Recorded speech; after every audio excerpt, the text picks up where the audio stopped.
Salut les loulous, salut les louloutes, salut les transloulous, salut les translouloutes, c'est Cricri.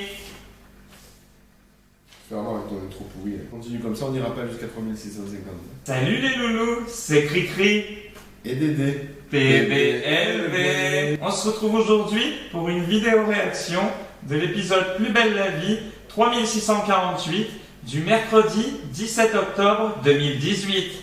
C'est parti les loulous. Ben voilà, c'est parti. Et les louloutes, et les transloulous, et les translouloutes, on vous oublie pas. Il faut qu'on discrimine aucune partie de notre public. Le public, c'est les loups, pas les millions.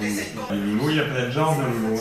Alors ça, c'est des Mentos framboise orange édition limitée, ultra rare. Il y a sur son téléphone, en panique. Toujours aussi pimpante que petit Barbara. Mes préférés, c'est la framboise, bébé. C'est pas discriminant, la princesse. Les mâles se prostituent, il fait un scandale. Les mâles, elle rêve d'un autre homme, il fait un scandale. Il n'y a rien qui le satisfait. Si c'était un vrai homme, Baptiste, il aiderait à se mettre avec César. Ah, c'est bon, là, stop. Quoi. Un petit blanc.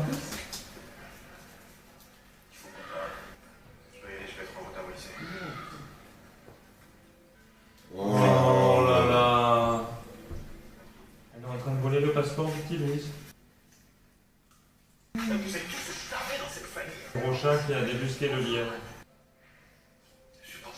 Oh mais alors ce Rocha, il mériterait un César. Théo qui joue de la guitare, ils sont sur un arbre. C'est un peu la chanson d'adieu. Oh c'est magnifique. Dédicace de Slenderman. Slenderman. J'ai déposé mon dossier, on m'a dit que si j'avais personne pour le défendre, c'était même pas la peine. Vous pouviez pas attendre 2 jours.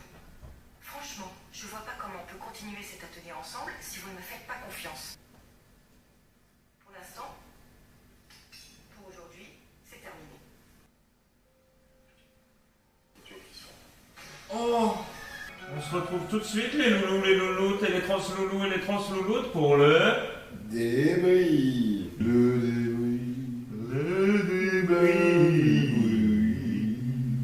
Alors, le débrief, on va directement attaquer par le... On a vu du... Aujourd'hui, on a vu du Elias au fond avec les questions de Barbara, la pauvre Barbara. On a vu du Emma et Baptiste dans la préparation de leur petit voyage. Emma qui pense toujours à César. Il y a de l'eau dans le gaz dans le couple. On a vu du Castelli, la recherche d'ADN. On a vu du Mia Lamaline, la bande dans une scène très émouvante près de l'arbre pour les adieux avec Victor. On a vu du Rocha Shinobu, Rocha avec l'agent Greg, Rocha avec Elias. Rocha très grande place dans mon classement ce soir.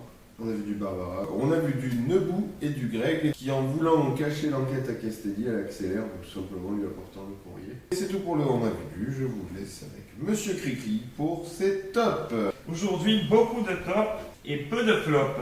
Tout d'abord, on a l'histoire d'amour entre le petit Victor et le petit Antoine qui s'avouent enfin mutuellement leur amour merveilleux. Ensuite, on a Emma toujours sincère, c'est-à-dire quand Baptiste lui demande « À quoi tu penses ? Est-ce que c'est à César ?» Emma, qu'est-ce qu'elle fait? Elle lui dit la vérité, elle lui dit « Oui, c'est vrai, je pense à César. » J'ai trouvé ça très émouvant de la part d'Emma. Emma dans les tops.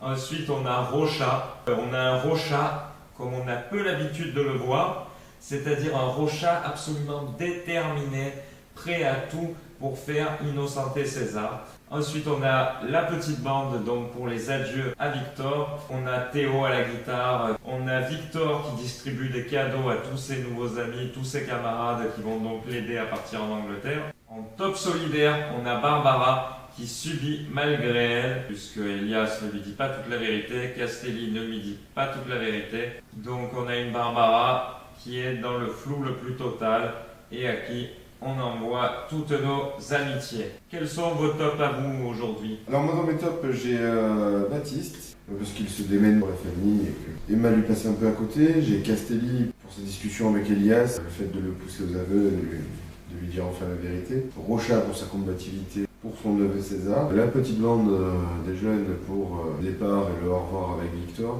Et Elias, parce qu'il avoue à Castellier enfin les choses. Mon top solidaire, j'ai Barbara, qui est en pleine souffrance.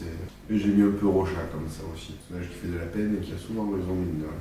Bon, les flops, monsieur Cliffy. J'ai simplement mis Blanche parce que je trouve son comportement un peu erratique. En deuxième flop, j'ai mis Baptiste donc pour son rapport trop oppressif avec Emma. Baptiste qui s'irrite du fait que Emma pense à un autre homme, du fait que Emma se soit prostituée, du fait que Emma ne soit jamais à la maison pour s'occuper des petits. Enfin, Baptiste, voilà, trop susceptible et trop oppressif dans son rapport à la femme. Il ne lui laisse pas la latitude nécessaire pour qu'elle puisse exprimer sa féminité. Parfaitement en lien avec mes flops à moi, puisque j'ai Emma dans mes flops justement pour ce comportement et ce pauvre Baptiste qui gère tout le reste et qui en plus fait tout pour recoller les morceaux. Flop aussi, j'ai Blanche la molle toujours. Là, on nous montre un peu la paranoïa de Blanche qui voit le mal partout depuis son histoire avec l'enchanteur. Petit Tom aussi dans les flops, j'ai rajouté Tom. Le petit Tom. Tom que je trouve toujours aussi gnangnan, mielleux, enfin. Moi j'aimais beaucoup le petit Tom, mais c'est vrai que ça m'a fait un peu changer mon regard là, ces coups de taser sur le petit Louis. Je crois que c'est tout pour aujourd'hui les loulous, c'était Cricri Et Dédé. PBLV.